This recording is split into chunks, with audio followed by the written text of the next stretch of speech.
What's up, tribe? How you guys doing? This is going to be your review for this. Well, it's not really the season premiere. I guess the mid-season premiere of Black Ink Crew Chicago. Um, season. What are we on? Season. Shoot. I'm sorry, y'all. Season 6, episode 13. I'm sorry, y'all. Let me start from the beginning. And we are here. So, we're picking up where we left off. The season premiere was delayed because of Corona. They had to shut everything down. And so I think they don't have as many episodes as they probably want to have. So I'm not sure how many episodes we're going to get. But let's pick up where we left off. So Second City is looking for some talent. They've lost some artists. They've lost Jess. Jess went back to London. And the other artists, come to find out, the guy with the dreads, Fly, his ass done got into a fight with the Chicago police, and he's having some other issues. We know the other guy went back home to Ohio, and then Drea, she's over at 9 Mag. So it's been a lot of stuff. So they're interviewing for receptionists and artists and everything. So they're doing that. Charmaine, honey, is in her last, couple of weeks, and she riding around on a scooter because she really supposed to be off her feet. She probably should be on bed rest, but I think Neek probably, they probably negotiated her just being on a scooter. So that's her being off her feet. So she riding around. But listen, I'm going to give Charmaine credit, honey. Charmaine is still doing it. She's still running her business. She said, listen, I know I'm supposed to be on my feet, off my feet, but baby, the work got to get done. Work ain't honest, but it pays bills. Now, Kitty is in her little feelings because of that whole video of Ryan on vacation with his family. So let me sit this. I'm not going to drag this whole situation out. Listen. Ryan, you be pissing me off because all last season you got me. I was back on your side, Ryan. I was supporting you. I used to dog you out a lot, Ryan, but I was kind of back with you. You had me on your team again, but now we back where we started, Ryan. And I'm gonna tell you why.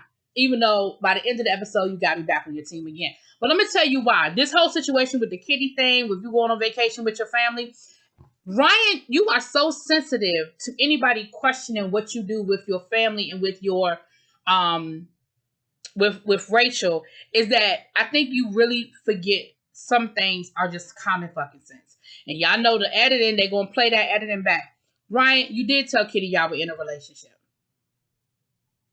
Period. Whether it was for the camera, whether it was for TV, whatever. If y'all in a fake relationship, then you said y'all was in a fake relationship. You said it on TV. You said we are in a relationship and I don't want you to feel played. When you and Rachel were making plans to go to Mexico, let's be clear. Y'all ain't just wake up one day and say, let's go to Mexico. There were plans involved, okay? Y'all booked the flight. Y'all booked the trip. You paid deposits. You packed clothes. You went shopping. You bought summer clothes. You bought swimming trunks. You found somebody to watch the shop for you. You put shit in place to go on vacation with Rachel. No, you did not need to ask Miss Kitty's permission to go, but out of respect, she should have known that you were going. And you didn't even have to invite her. Like,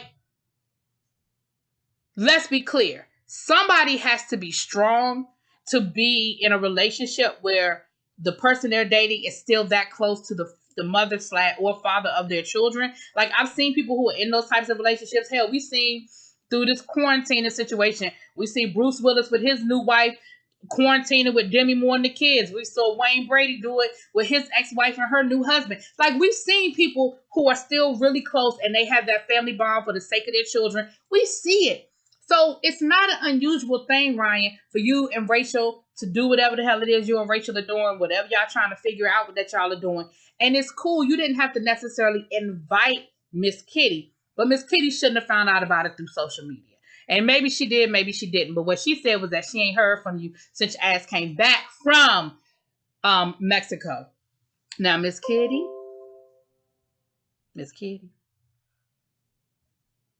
I wouldn't have gave him the damn satisfaction. She went and confronted him at some point during the episode. She went and confronted him. And, of course, she did all that loud yelling and shit. I wouldn't have gave him the damn satisfaction. I just wouldn't have done it. When I saw him the next time I saw him, I would have hit him with a, hey, Ryan.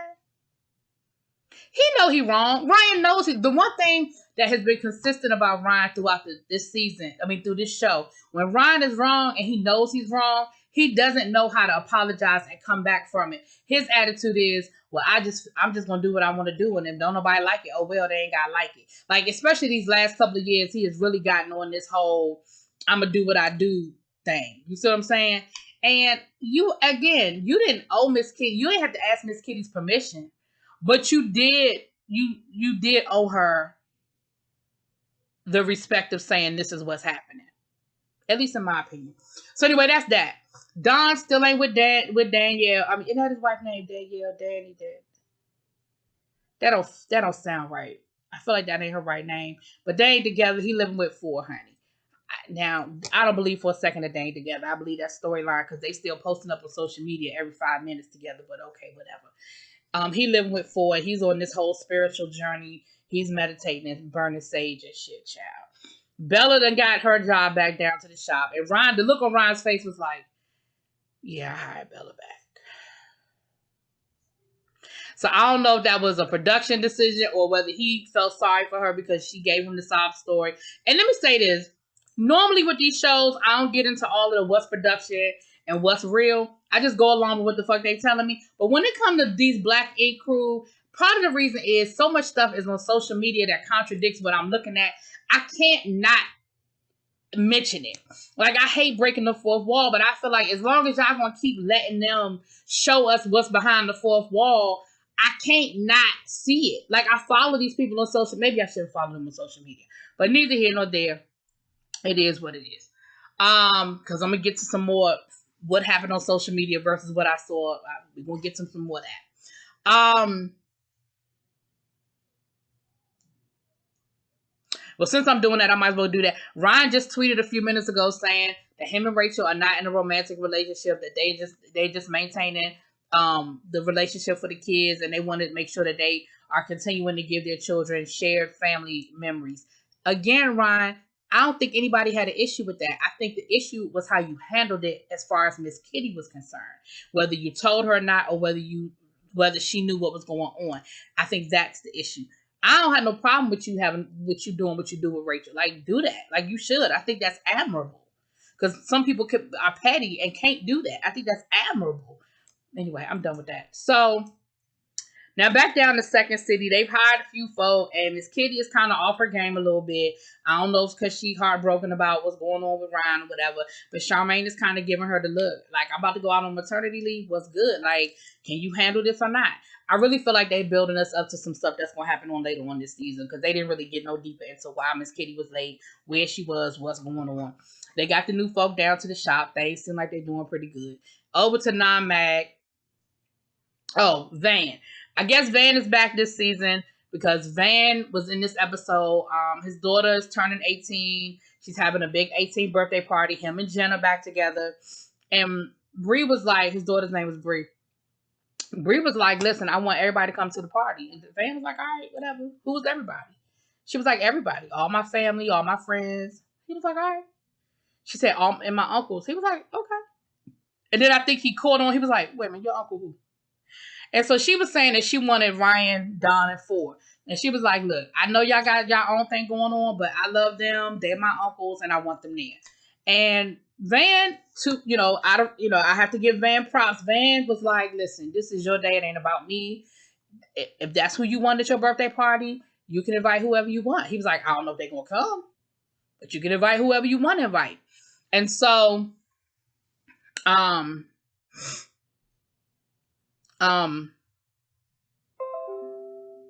anyway, so she goes to invite them, and they were kind of the same way. They were like, you sure you want us there? And she was like, look, my dad know y'all coming. I told my dad I invited y'all. So, it is what it is. So they were like, well, all right. I mean, if your dad is cool with it, then yeah, then I want to come. Like, if that's, that's what it is, then that's what it is. So, Charmaine thought her water broke, but it was really just a false alarm. But she is on bed rest now, so that means that she can't, she can't get out of the bed, come to the shop, or whatever. Now, Charmaine was also invited to the birthday party. And she in turn invited all the Second City. That don't none of them know Van or Bree for that matter. So I didn't understand why they were invited, and I didn't understand why there was any need for them to come. Like, there was no need for them to come. Like, but they came to the party, child. The party was nice. Everything was cool with the party. And the guys did show up, and they were all cordial to each other. Van came over, had a conversation, and Ron was like, look, I ain't here on no let's make up. I ain't interested in being friends with Van. I ain't interested in rekindling no kind of friendship with Van. Because Van was like dapping, him and Four had a moment, and they kind of smiled or whatever, and they dapped each other up, and then him and Don sort of dapped each other up. But him and Ryan never shook hands. They never exchanged words directly to each other. And Ryan was like, that ain't what I'm here for. I'm here for Bree, and that's it.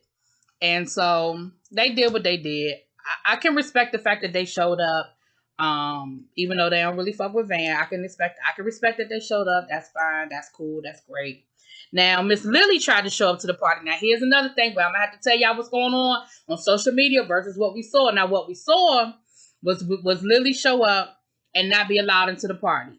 And production basically told her, we're not comfortable with the fact that you were using the N-word. We're not comfortable with, with your racial insensitivity. That's why we fired your ass from the show, and you're not welcome to come. This is where we're filming. You're not welcome to be a part of the production.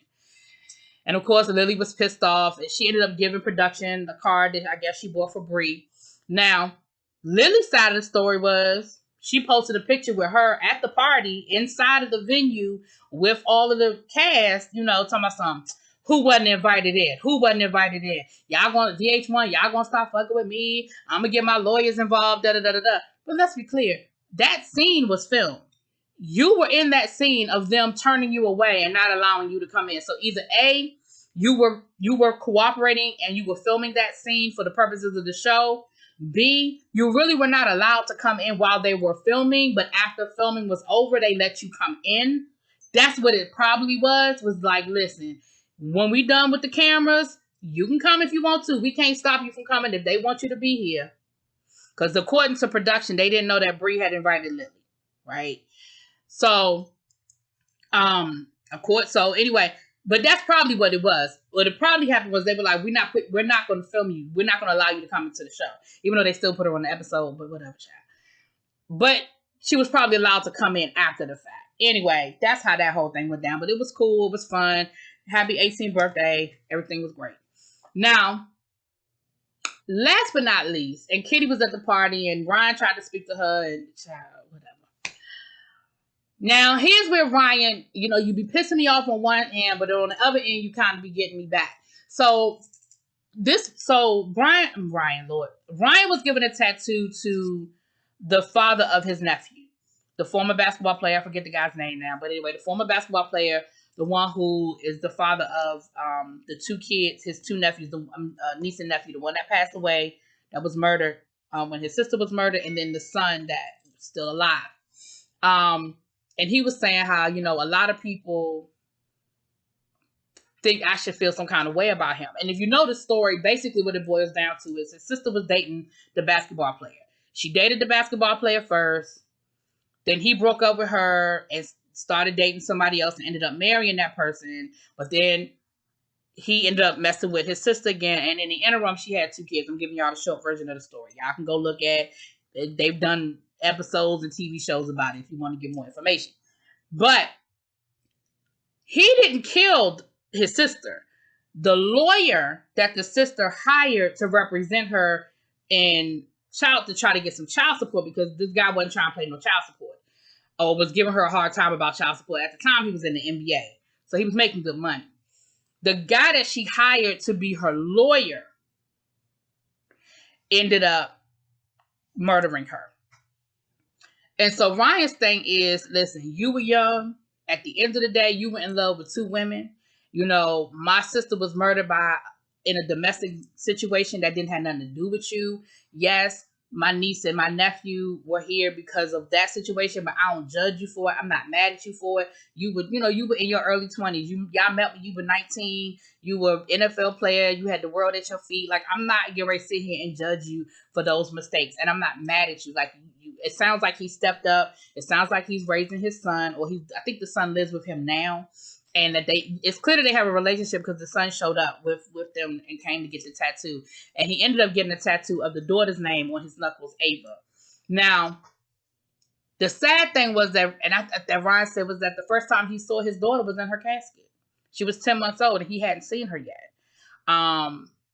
And, you know, he actually did an op-ed, they said, in the paper where he basically gave his side of the story. Like, he had never publicly really spoken and given his side of the story. But he gave his side of the story and was explaining, like, basically, I was in love with two women at the same time. And no, I didn't handle it the best way. I probably, you know, if I had to do it all over again, I definitely would make different decisions. But it was, but I was young and I was stupid. And, you know, she wasn't all wrong. Yeah, you know what I'm saying? You know, and so I can respect that. And I can respect the fact that Ryan can separate the two as well. Because it could be real easy for Ryan to be like, she would have never needed a lawyer if you would have just stepped up and done what you were supposed to do as her father. Like, I mean, you know what I'm saying? It would have been real easy for Ryan to take it to that level. But Ryan is like, nah. Like, I get it. I was 19 at once too. I made bad decisions. You know, I still carry my own guilt about how I handled that because, and Ryan has spoken on that before, but it was something with that. Like, I think he said his sister asked him to come and do something at the house or something. And had he been there, like, had he done what she needed him to do, he would have been there that day. And, you know, she probably wouldn't have, you know, been murdered. But with all that being said, the guy was violent. And as long as that guy was a part of her life, there was a potential that could have happened. So, you know, anyway. But that's a whole nother conversation for another day. So that was pretty much the first episode, y'all. So we'll see how it goes for the rest of the season. But again, you know, Ryan, y'all know Ryan be on that bullshit, child. And the whole episode, they kept doing the countdown to the Rona cases and how close it was getting to Chicago and all of that.